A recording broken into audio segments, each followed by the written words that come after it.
Hello, 8th class. So, in previous chapter we discuss about the microorganisms, friends and foe.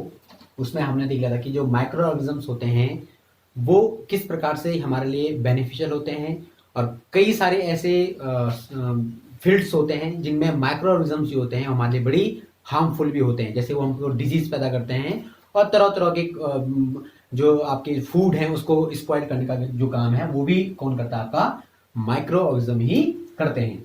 अब जो हमारा next chapter है, जो chapter third chapter हमारे पास है, वो है सिंथेटिक फाइबर्स एंड प्लास्टिक्स। ठीक है, ये जो चैप्टर है सिंथेटिक फाइबर्स एंड प्लास्टिक्स। ठीक है, इससे पहले आपने क्लास 7th में एक चैप्टर जरूर पढ़ा होगा बेटा, फाइबर टू फैब्रिक। ठीक है, उस चैप्टर में आपने देखा होगा कि किस प्रकार से जो आपके फाइबर होते हैं उनसे आपका क्या बनता है, जो सॉल्स होते हैं, जो स्वेटर्स होते हैं, बहुत बहुत तरीके के क्या बनते हैं, जो चीजें जो आप लोगों ने देखा भी होगा वो बनता है। ठीक है, तो उससे एक स्टेप आगे हम क्लास 8th में क्या करेंगे, इसको पढ़ेंगे। तो उससे पहले कुछ रिकॉल कर लेते हैं बेटा हम लोग। ये नेचुरल फाइबर्स, ठीक है, ये कौन कौन से होते हैं नेचुरल फाइबर्स? तो आपने देखा होगा बेटा, जो सिल्क होता है, ठीक है, एक नेचुरल फाइबर्स है। ठीक है, प्लांट से मिलने वाले जो फाइबर्स होते हैं वो भी आपके नेचुरल फाइबर्स होते हैं।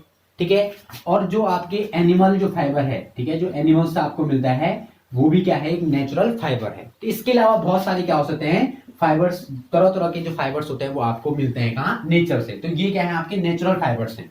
ठीक है, और इस सिल्क से किस प्रकार से आपका जो आपका स्वेटर्स बनती हैं, वूल बनता है, वो सब आपने पढ़ा हुआ है। प्लांट्स भी आपने क्लास 6 में पढ़ा होगा, और एनिमल्स से, ठीक है, सीप से देखा होगा, कैमल से देखा होगा, है ना, बहुत तरीके की जो क्या होती हैं, जो गोट होती हैं, उनसे आपने किस प्रकार से जो फाइबर निकलता है वो भी आपने बखूबी क्या है, पढ़ा हुआ है। ठीक है, तो इसके बाद जो है आपका कि दो प्रकार के फाइबर्स होते हैं। अब आप जान गए होंगे कि एक तो नेचुरल फाइबर्स है और एक फाइबर जो होगा बेटा वो क्या होगा, आपका आर्टिफिशियल फाइबर होगा। ठीक है, एक जो फाइबर होगा वो आपका आर्टिफिशियल क्या होगा, फाइबर होगा। ठीक है, अब जो आर्टिफिशियल फाइबर है वो आर्टिफिशियल फाइबर एक्चुअल में है क्या? तो आर्टिफिशियल फाइबर वो फाइबर होगा जो क्या होता है बेटा, हम लोग खुद बनाते हैं, जो ह्यूमन मैन मेड होते हैं, सीधे सीधे लगा लो आप, जो मैन मेड होते हैं, जिनको हम स्वयं बनाते हैं। ठीक है ना, जो हम फैक्ट्रीज में बनाते हैं, जो हम लोग केमिकल के तरीके से बनाते हैं, तो वो क्या आपके क्या है, मैन मेड फाइबर्स होते हैं। ठीक है, तो नेचुरल फाइबर्स वो फाइबर्स होते हैं जो हमको प्लांट से मिलेंगे, एनिमल से मिलेंगे और अदर नेचुरल सोर्स से मिलेंगे। ठीक है, और जो आपके आर्टिफिशियल फाइबर्स होते हैं वो ये फाइबर्स होते हैं जो हमको कहां से मिलते हैं, आपके जो हमको केमिकल से मिलते हैं या मैन मेड जो होते हैं। तो इनको हम बोलते हैं या तो आर्टिफिशियल फाइबर या हम सीधे उनको बोल देंगे सिंथेटिक फाइबर। ठीक है, या तो आप बोले आर्टिफिशियल फाइबर या आप बोले सिंथेटिक फाइबर, बात बराबर है। ठीक है, या आप मैन मेड फाइबर बोलो, कुछ भी बोलो आप लोग। तो आर्टिफिशियल फ्लावर, ये sorry artificial fibres, man made fibres और सिंथेटिक फाइबर्स, ये तीनों की तीनों क्या है बेटा, एक ही चीज है।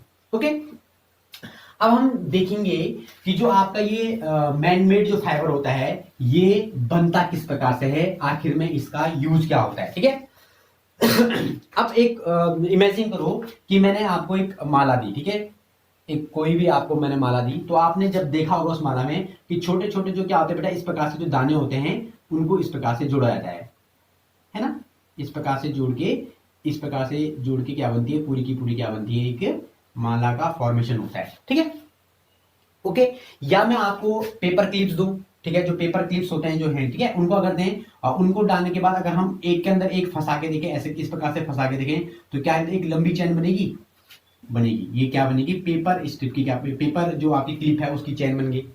जो आपका ये मोतियों की माला मैंने आपको दी, तो एक एक दाने से क्या बन गई, पूरी की पूरी क्या बन गई, ये चैन बन गई। ठीक है, ये भी क्या बन गई, आपकी पूरी की पूरी चैन बन गई। ठीक है ना, तो ये जो आपके मैन मेड फाइबर होते हैं, ठीक है ना, इस synthetic fibre is also a chain of small unit join together. ठीक है ना, तो जो आपके सिंथेटिक फाइबर होते हैं ये भी कुछ इसी प्रकार से कुछ स्मॉल यूनिट्स होती हैं, कुछ स्मॉल क्या होती है बेटा, आपकी यूनिट्स होती हैं। उन स्मॉल यूनिट्स को जोड़ जोड़ के एक एक सिंगल सिंगल स्मॉल यूनिट को रख रख के क्या बनती है, पूरी चैन बनती है, आपकी पूरी क्या बन जाती है, फाइबर बनता है। ठीक है ना, जैसे ये स्मॉल यूनिट ये हो गया, एक ये स्मॉल यूनिट हो गया, ये स्मॉल यूनिट, ये स्मॉल यूनिट, इस पूरी स्मॉल यूनिट को ऐसे जोड़ जोड़ के पूरी क्या बन जाएगी, आपके एक फाइबर बन जाएगा। ठीक है ना, अब ये जो स्मॉल यूनिट है वो एक्चुअली है क्या, तो ये स्मॉल यूनिट जो आपकी है वो बेसिकली क्या है, केमिकली कोई सब्सटेंस होगा, कोई केमिकल होगा, ये जो आपकी स्मॉल यूनिट मैंने कहा ना, जिससे आपका इस सिंथेटिक फाइबर बना था, एक्चुअल में कोई केमिकल है वो, ठीक है ना, क्या है वो आपका केमिकल है। और इन्हीं सिंगल यूनिट को हम लोग बोलते हैं क्या, पॉलीमर। क्या बोलते हैं इसमें, पॉलीमर हम लोग इसको बोलते हैं, ठीक ना। अब ये पॉली का मतलब क्या होता है, पॉली का मतलब होता है बेटा मैनी, ठीक है ना। अगर हम देखें पॉली मतलब होता है मैनी, ठीक है ना। और मर का मतलब क्या होता है, मर का मतलब होता है यूनिट्स, यानी कि मैनी यूनिट्स, ओके। यानी कि जो सिंथेटिक फाइबर्स होते हैं वो सिंथेटिक फाइबर पॉलीमर यूनिट्स के क्या होते हैं, चेन होती है। एक पॉलीमर यूनिट की क्या होती है, चेन होती है। अब वो पॉलीमर यूनिट क्या है, वो पॉलीमर यूनिट आपका कोई केमिकल सब्सटेंस हो सकता है, ठीक है। अब वो कोई भी सब्सटेंस हो आपका, ठीक है ना, वो कोई भी सब्सटेंस हो, वो हो सकता है। अब बेसिकली ये है हमको कि भाई जो आपका ये पॉलीमर है, ये पॉलीमर क्या नेचुरल हो सकता है, क्या ये नेचर में पाया जाएगा, तो यस, ये नेचर में होता है। आपने कॉटन का नाम सुना है, यस सबने सुना होगा कॉटन का नाम, ठीक है ना। तो जब आपने कॉटन का नाम सुना होगा तो कॉटन में, ठीक है ना, एक कॉटन से क्या मिलता है बेटा, आपको क्या मिलता है, एक क्या मिलता है आपको, कॉटन जो एक प्लांट होता है कॉटन का, ठीक है ना। तो कॉटन से आपको कॉटन मिलता है, ठीक है, कपास जिसको हम लोग हिंदी में बोलते हैं, ठीक है ना।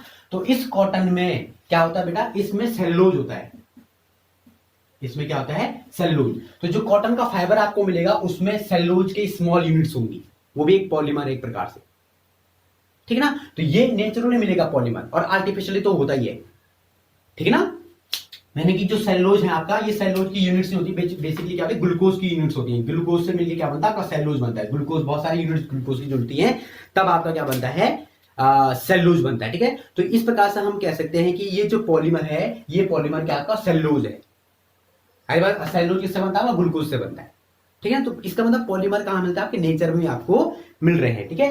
अब हम पहला जो आपका सिंथेटिक फाइबर है, उस सिंथेटिक फाइबर के बारे में क्या करेंगे, स्टडी करेंगे। इतना सब समझ में आ गया ना बेटा, है ना, कि किस प्रकार से क्या होता है सिंथेटिक फाइबर हम लोग पॉलीमर यूनिट से बनाते हैं। और पॉलीमर यूनिट क्या होती है, स्मॉल यूनिट्स होती हैं। और पॉली का मतलब होता है मैनी, मर का मतलब होता है यूनिट्स। और वो जो पॉलीमर यूनिट्स क्या हो सकती है आपकी, वो कोई केमिकली सब्सटेंस हो सकता है, ठीक है। अब टाइप ऑफ सिंथेटिक फाइबर्स की बहुत तरीके के क्या होते हैं, सिंथेटिक फाइबर्स होते हैं। पहला सिंथेटिक फाइबर हम लोग ले लेते हैं रेयॉन के बारे में, ठीक है ना, रेयॉन, ठीक है। अब रेयॉन से पढ़ने से पहले हमको एक चीज के बारे में जानना बहुत जरूरी है, सिल्क। आप सबको पता है जो सिल्क है ये कहां से मिलेगा बेटा, ये एक होता है आपका सिल्क वॉर्म। इस सिल्क वॉर्म में कोकून होता है, ठीक है। और इस कोकून को आप बॉइल्ड वाटर में डालते हैं, या आप उसको सनलाइट दे देंगे, जिससे आपको क्या मिलता है, फाइबर मिलता है। और इसी फाइबर से आप क्या करते हैं, सिल्क को बनाते हैं, ठीक है ना। ये तो आपने पढ़ा हुआ है। अब जो ये रेयॉन है बेटा, ये रेयॉन जो है वो इसी प्रकार का क्या है, एक सिल्की है। ये एक्चुअल में हुआ क्या था बेटा, सिल्क बड़ा महंगा है। अगर सिल्क की साड़ियां लेने जाओगे तो सिल्क की साड़ियां आपको बहुत कॉस्टली पड़ जाएंगी। अब जो आम इंसान होगा वो इसको ले नहीं सकता, इस सिल्क को, कॉस्टली है, ज्यादा महंगा है, ठीक है ना। तो साइंटिस्टों ने बोला यार क्यों ना हम ऐसा चीज बनाएं, ऐसा चीज डेवलप करें कि जो आपको बिल्कुल मिले सिल्क जैसा ही, ठीक है, लेकिन वो क्या हो, आर्टिफिशियल हो। तो क्या बनाएंगे बेटा, रेयॉन को बनाएंगे, ठीक ना। तो आपको पता है कि जो आपका जो ये रेयॉन है, इसको हम एक दूसरा नाम भी बोल देते हैं, artificial silk. This is known as artificial silk, ठीक है ना। अब ये जो आर्टिफिशियल सिल्क है ये हमको मिलता है केमिकली ट्रीटमेंट से, ठीक है ना। अब केमिकली ट्रीटमेंट से कैसे मिलेगा हमको, ये एक्चुअली एक वुड पल्प होता है, ठीक ना, लकड़ी का पल्प, ठीक ना। वो वुड पल्प को केमिकली ट्रीटमेंट करके, वुड पल्प को केमिकली ट्रीटमेंट करके क्या मिलता है हमको, रेयॉन मिलता है।